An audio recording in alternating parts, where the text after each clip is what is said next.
morning everyone, welcome to the PACE Academy. In today's session, we will learn about the structure of atom. So what is atom and what are the subatomic particles present inside the atom? So first, we have already learned atoms and molecules are the fundamental building blocks of matter. If we take any matter, that matter has the atoms or molecules in it as the building blocks. For example, if we look at the gold or gold foil are atoms of the gold. So here these are in different states. So here what makes the atom of one element is different from the atom of another element.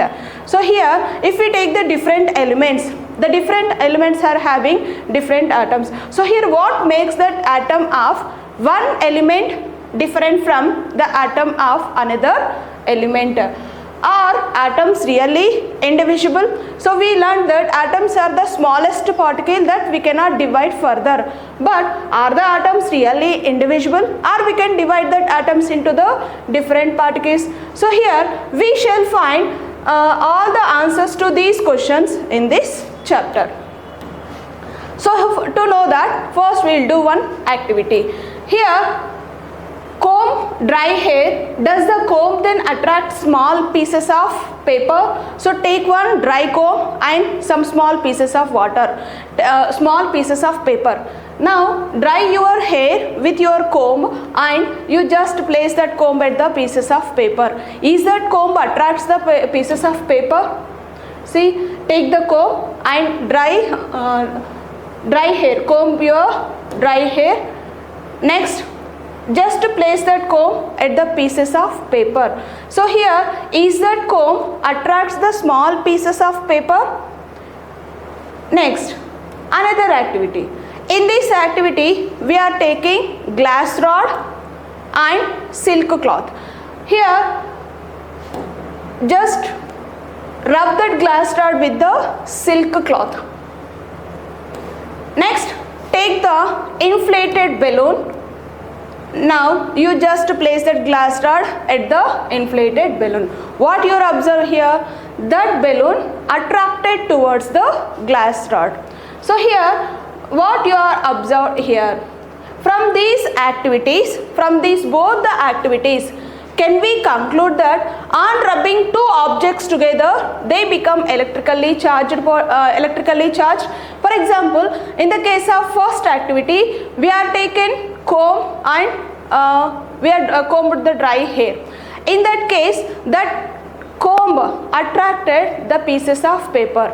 In the second activity, here when we rubbed the glass rod with the silk cloth, now that become the charged particle. Now this glass rod attracting this balloon. So here, because of this rubbing two objects, they are becoming electrically charged.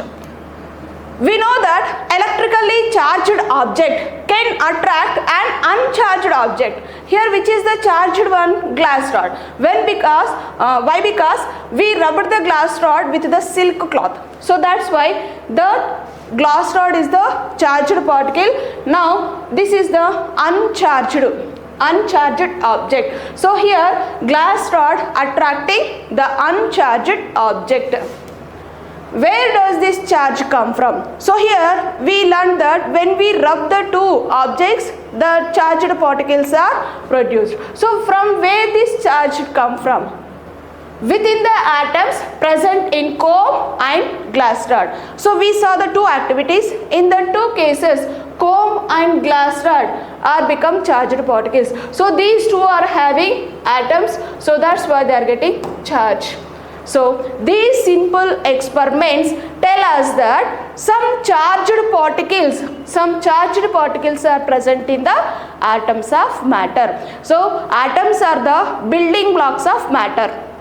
So when we rub the two objects, they are getting charged particles. So where these charged particles, they are present inside the atom. So what we can conclude that atoms are not indivisible, they can be divisible. So some charged particles are present in the atoms of matter. So the atom is divisible. Now look at this picture. So here this is actually the structure of atom. So here there is a nucleus inside the atom and the electrons are revolving. So here these are the subatomic particles present inside the atom. That means we can divide the atoms further.